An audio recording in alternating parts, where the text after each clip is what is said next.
Hey guys, welcome back to the channel. It's Trey, and let's talk about Batman Beyond, because Batman Beyond has two characters, right? Who's been Batman Beyond: Terry McGinnis and Tim Drake, right?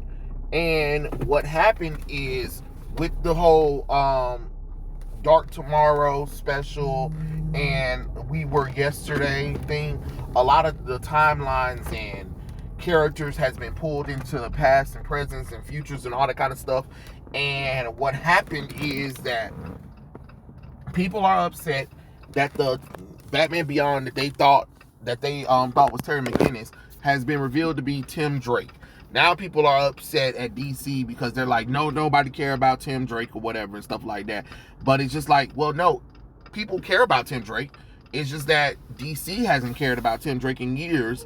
And now a lot of times, a lot of y'all don't read Batman Beyond books because Tim Drake has been Batman Beyond for a good while in DC comic books. And before the Rebirth run, he actually disappeared. He disappeared into some kind of white light.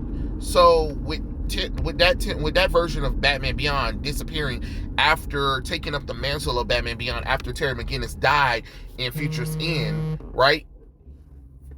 When they did the Rebirth run, they magically brought back Terry McGinnis from the dead, right?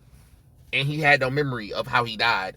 How they got his body back from the present is buku crazy, okay? But what I'm saying is that y'all are mad that they pull different time. It's kind of funny how you're not mad about any other characters that's being pulled from past, presents, or futures, but because they pulled Tim Drake Batman Beyond out because y'all want Terry McGinnis. Let's be honest, Terry McGinnis has been very inconsistent, and I'm talking about like when it comes to comic books and just readerships in general. Yes, y'all love Tim Drake. Terry McGinnis. I love Terry McGinnis, but let's be honest, he has been very inconsistent when it comes to DC support with him, or just the viewer, the readers. Like, Volume 6 has been the longest Batman Beyond thing we've ever had. 50 issues.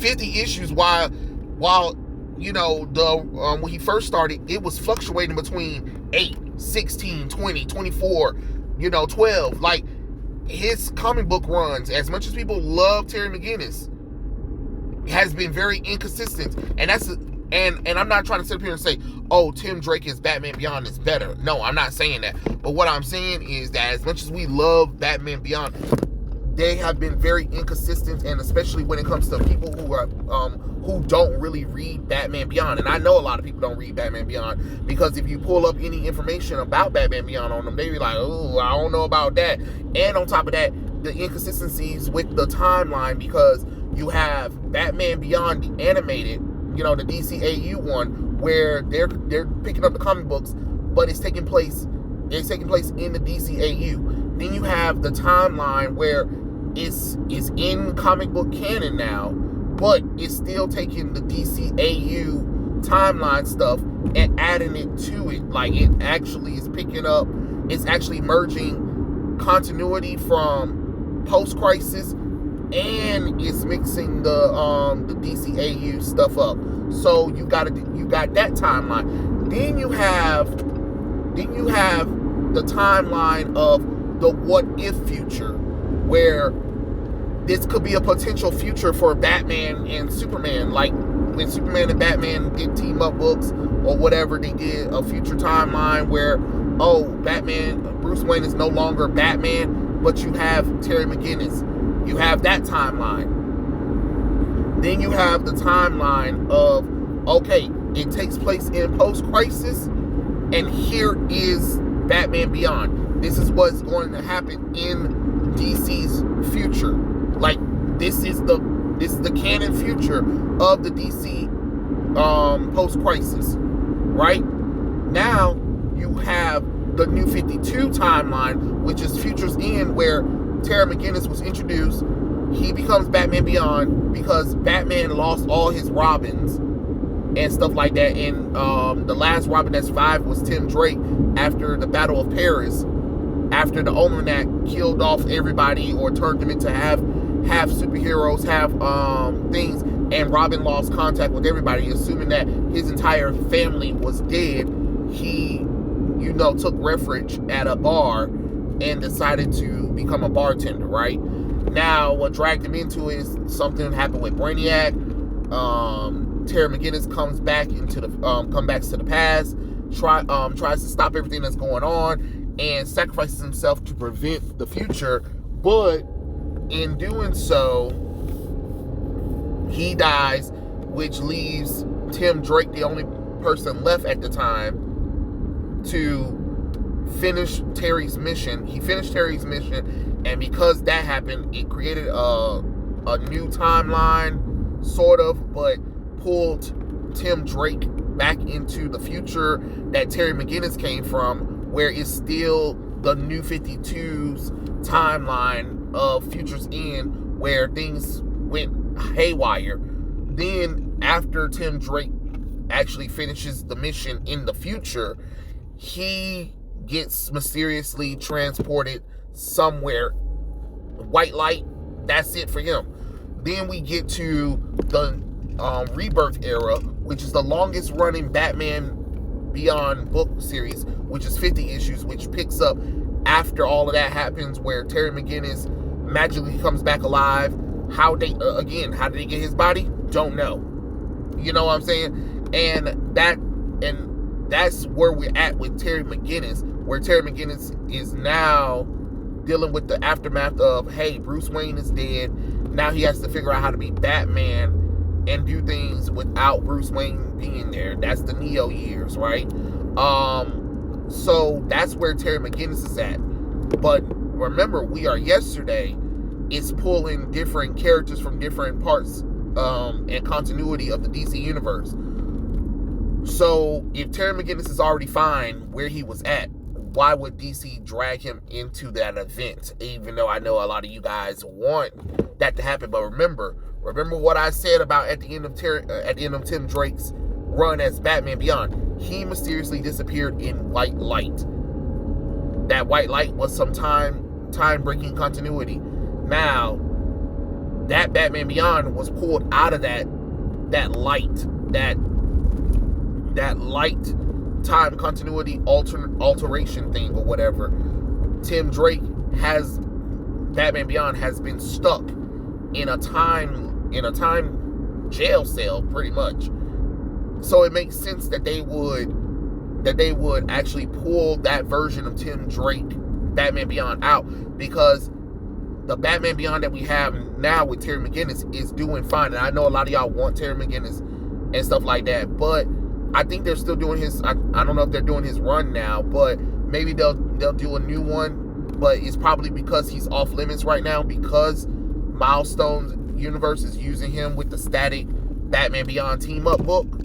That's probably why they don't want to bring him into this event. So that's why they were like, hey, we got two Batman Beyonds. We got one Batman Beyond where he's doing stuff with the Milestone universe, which is the Terry McGinnis that a lot of people want to read about, which a lot of y'all can read about when you read that static Batman team up book. And then they were like, okay, well, we got this other Batman Beyond where we have Tim Drake, and we haven't done anything with Tim Drake because Tim Drake's been trapped in this white light kind of thing for years. So let's do something with him. It kind of makes logical sense that he would be pulled out, because think about it, like, if you've been trapped somewhere and you mysteriously disappear, and looks like Batman Beyond had abandoned the future, and then they had to bring back Terry McGinnis somehow from the present of DC Universe, where he died in DC, in the present timeline of the DC New 52. They had to figure out how to get that body back to the future, then revive him. He has no idea what the fuck's going on. He has to be Batman Beyond because everybody was like, Batman Beyond abandoned him. But the truth of the matter is, Batman Beyond didn't abandon him. Terry McGinnis died. Tim Drake mysteriously disappeared in white light in some kind of time prison. And Gorilla Grodd was able to use powers from the We Are Yesterday event, pulling different characters from different alterations. And now, after all of that is happening, you didn't think that white light prison that Tim Drake was in was not going to happen. You get what I'm saying? This is why it's important to read this shit. This is why it's important to read these comic books, y'all. So now Tim Drake is in the present with the other time-displaced DC heroes, and they're part of a different, I guess they call themselves the Justice League Omega. I don't know. That team consists of the time-displaced Justice League members that are now trapped in the present after the events of We Are Yesterday. Does that make sense? Great. And I understand people are upset. With DC for using Tim Drake instead of Terry McGinnis, but it wouldn't make any sense to use Terry McGinnis Batman Beyond, because his Batman Beyond is fine, and it would make sense to use the Tim Drake Batman Beyond, because that Batman Beyond has been lost to time since the DC Rebirth. So since 2016, we never got a resolution with that version of Batman Beyond. Then you already have Tim Drake. You already have Terry McGinnis Batman Beyond. He already done his thing. He already did 50 volumes. He already did the Neo Gotham series Volume 1 and Volume 2, where they left him off at. And now they're picking it up with the Milestone Batman Beyond and Static Shock team up thing. So because they probably already had restrictions on using that character, they was like, okay, well, we got our own Batman Beyond. The Batman Beyond that a lot of people don't really care for. But that's the thing. That's the thing. It is just an event to have an excuse to have a Batman Beyond that can actually be in the present. You know what I'm saying? Because think about it. Terry McGinnis doesn't really do well in the present. And they've been trying to keep Batman Beyond in the present, and it doesn't work. So keep Terry McGinnis in the past, and let Tim Drake Batman Beyond from an alternate timeline stay where he needs to be at in the present, because that way you can still have Batman Beyond, which means that eventually they're probably going to do a Batman Beyond book where he decides that he's going to go off on his own and, explore this world of DC Universe away from everything. You get what I'm saying? That way you can still kind of have Batman Beyond in the present. You can still have a Batman Beyond story in the future, which is Terry McGinnis. And you can also have Batman Beyond in the present without it being Terry McGinnis, because it really wouldn't make any sense for Terry McGinnis. That way Terry McGinnis allies, family, villains and stuff are still there, because now you can come up with a Batman Beyond and do something different with them. So that's what I'm thinking they're doing. And I understand a lot of people don't really like that, but I get it. So I say, stop giving DC a hard time about that one, as if y'all don't understand, like, there has been other people being Batman before. You get what I'm saying? Batman KO Nightfall is literally him fighting different versions of his sons as Batman, and I don't see none of y'all tripping about that. You get what I'm saying? I don't see none of y'all tripping about that. But the moment the moment they decided that, hey, they're gonna pull Batman Beyond, and the Batman Beyond that y'all don't like is Tim Drake, it's crazy work. You're still going to get Terry McGinnis. He's just going to be in another book series. You know what I'm saying? Hey, those are my thoughts. Tell me what you guys think in the comment section below, and I'll catch you guys later. Peace out.